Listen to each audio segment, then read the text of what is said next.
Welcome to What's Up Pasadena. Come with us as we explore the fantastic events and organizations in this city. On this episode, we meet a strong sisterhood that supports women with cancer.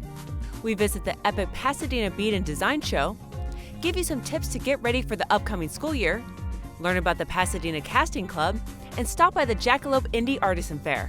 So tonight we're in Central Park, Old Pasadena. It's the Jackalope Indie Artisan Fair. It is a fair that happens 3 times a year here in Pasadena. So there's 200 plus handmade makers, there's a beer garden and food. And Jackalope, it's a free event, so that's something great also for the summertime. Very relaxed, fun vibe here. Jackalope Art started in 2015, and since then we have added shows here in Pasadena. We have had success with the Downtown Burbank Arts Festival this past year, so we'll be doing that again. And just our whole vendor community has grown in general, and that's really exciting to see. What is unique with Jackalope is that we're a handmade only event. So everything you see here, all the vendors, it's all handmade by them. So there's art and photography, fashion, home decor, body products, food, and everything is handmade. And what's cool about that is you can actually meet the maker at this event. So that's something that we really take pride in. So it's a community meets artisan event. It's very family friendly, which is nice for a shopping event. There's also activities for kids, so there's lawn games that you can do. So as mom shops, kids can play some lawn games. And then for summer nights, it's also cool because we have a beer garden, so that also brings another element. People should come out to Jackalope Summer Nights to really support the handmade community. Really shop small, buy local, that's really important for us.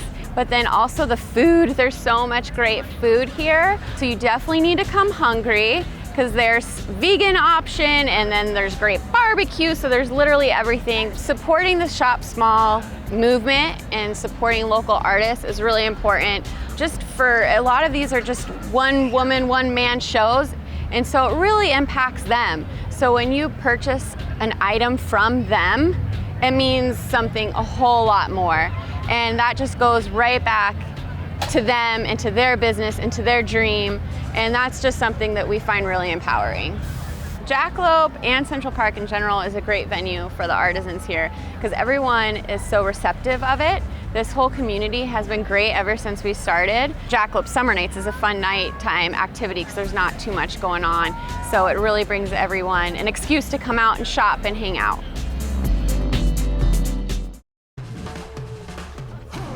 When you adopt a shelter pet, you discover their unique mix of all kinds of traits. Where'd Wiley go? Where's Wiley? Ah, there she is. Paw? Do you remember being an ancient wolf? Do you ever feel the call of the wild? You're a renegade cop, and I'm a con woman with nothing to prove. But together, we could really solve this murder. They're a little bit of a lot of things, but all of them are pure love.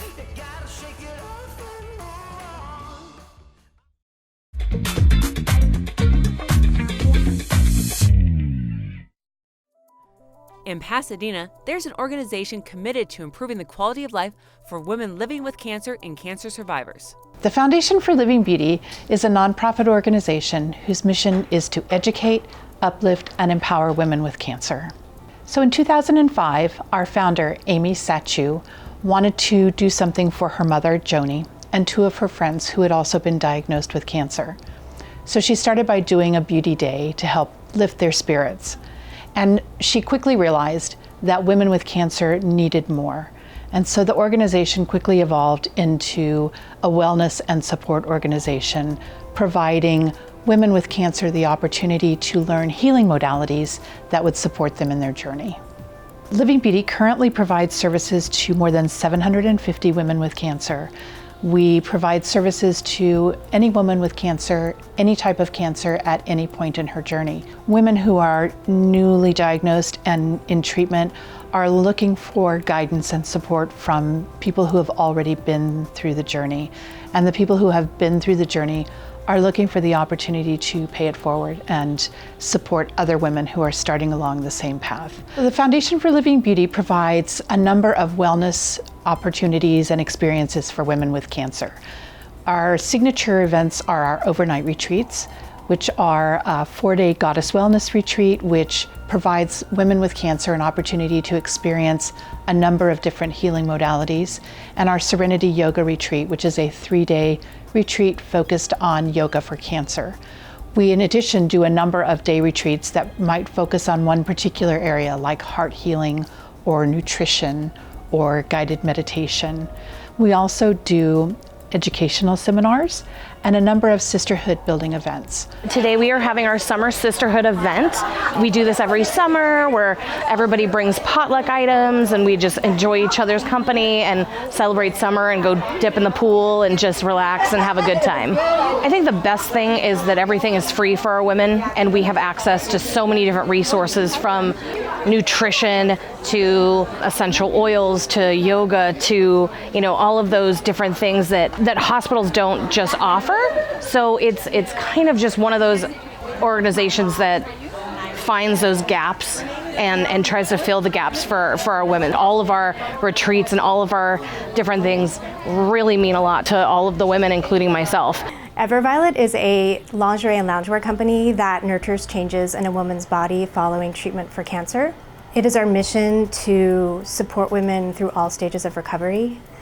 The reason why it's important for us to partner with the Foundation for Living Beauty is because we're both focused on quality of life and helping women renew a sense of self and femininity following cancer treatment.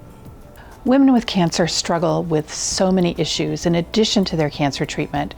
Many times they're trying to be the mother, the caregiver, the spouse, the employee, and in addition going through a very difficult journey.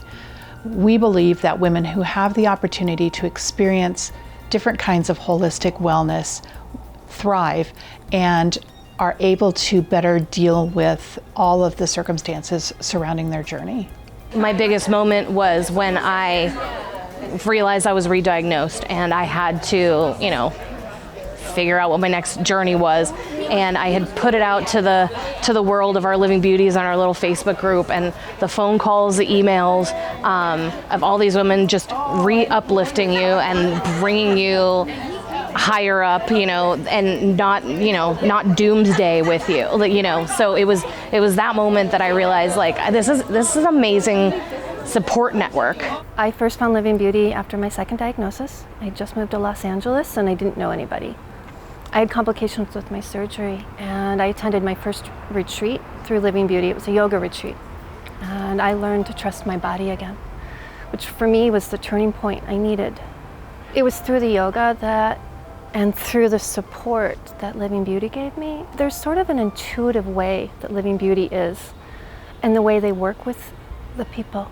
If you need a new wig, but you don't understand that it's the wig and how it makes you feel inside, for me, it was going to the yoga retreat and realizing I needed the sisterhood of women who were being proactive and going forward.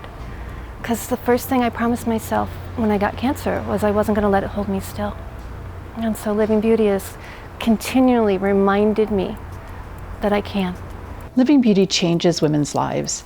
The opportunity that they have to experience different kinds of wellness really helps change their vision about themselves, about their journey, about their lives, and about the opportunity to really thrive both during and after cancer. One of the things that has moved me the most about this organization is how joyful these women are, that they're really embracing life. They're really embracing the opportunities that we provide to them to really help them thrive.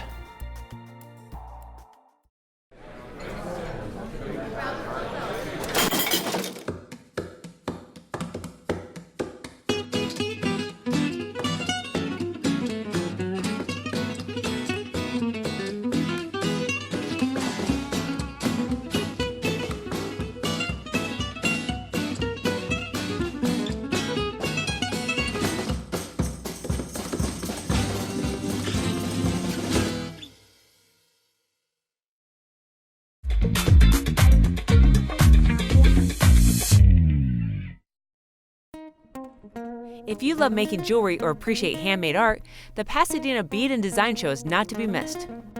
We are at the Pasadena Hilton at the Pasadena Bead and Design Show, and that's going on here through Sunday.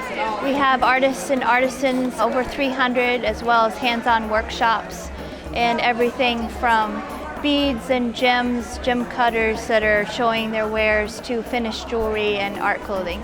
They just come from all over, yes. We have a gentleman from Ethiopia. We have a lot of people actually in California, and another person from Canada. And they are artists and artisans just that have come from all over the world. We have a very wide range of beads and jewelry making supplies, of course.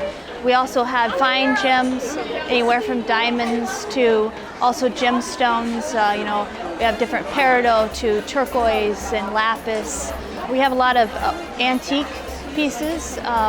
We have different, like Roman glass that has been made into pendants.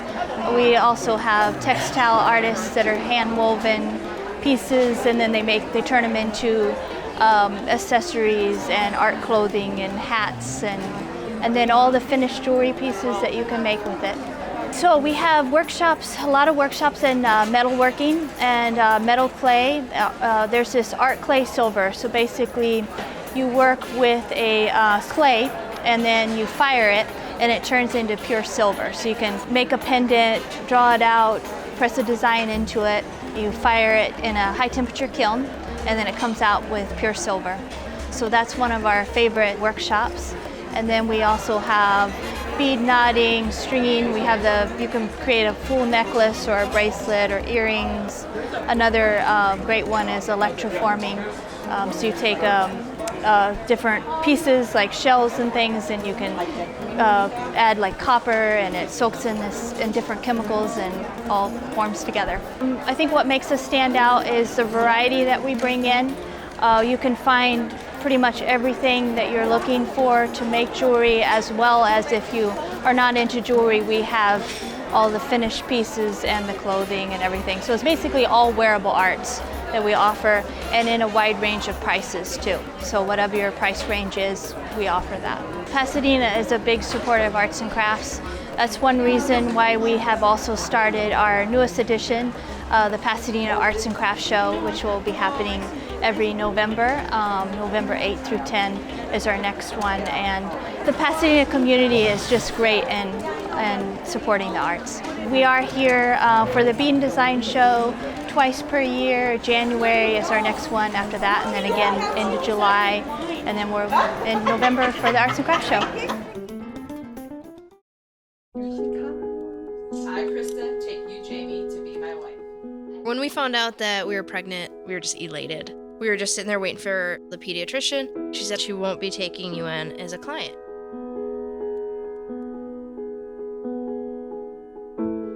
We are a lesbian couple, but she's just a baby.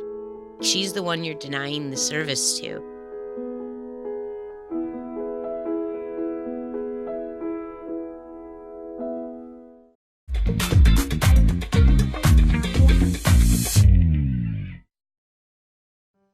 Along with being the high point of the summer months, August also means it's time to plan for the school year. And did you know August is officially named Back to School Month? The school year has traditionally begun in the fall and ended in late spring, allowing the children of farmers in the old days of our agricultural society to help with planting and harvesting. Though today, most families have moved to a more urban and suburban lifestyle, most schools in the United States still observe the 3-month summer break. National Back to School Month has been observed since the 1960s.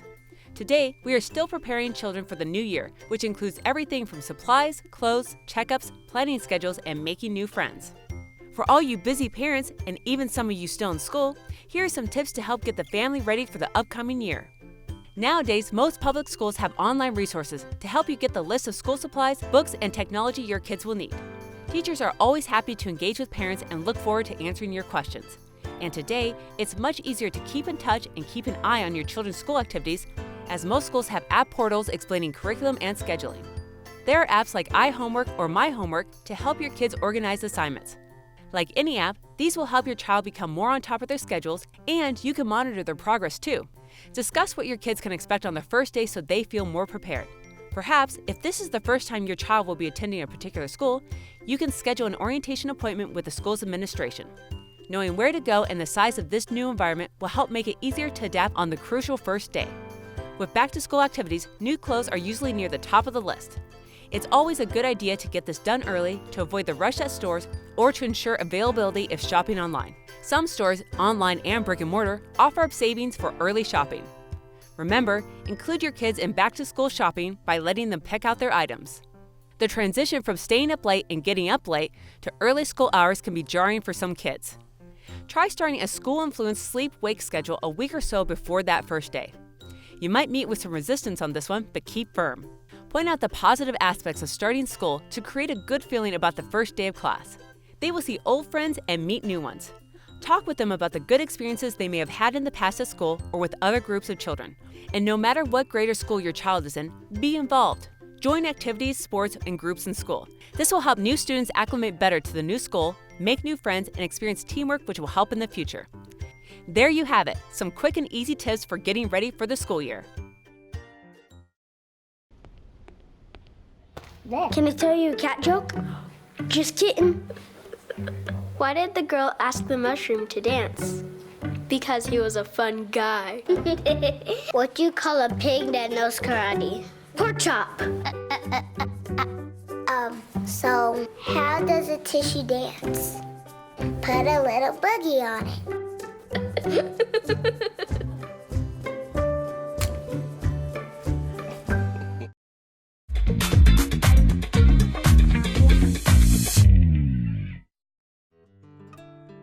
Fly fishing, a beautiful combination of technical skill, patience, and an appreciation for nature.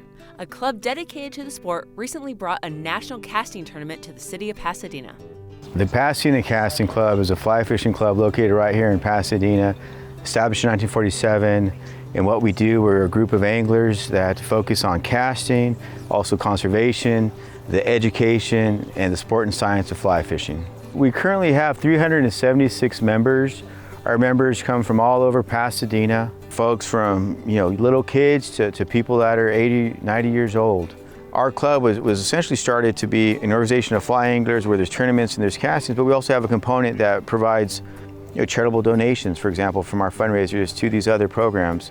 So that's really the spirit of the casting club. Fly fishing is appealing because it puts you out in a beautiful environment. Coming out and casting, you really focus on one thing, and that's the task of casting your fly line that has a little fly at the end of it.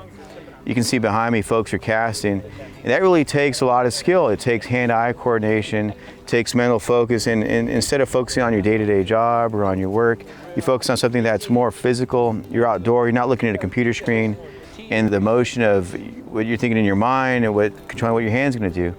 So I think that's the appeal, is the focus that's different from the mundane.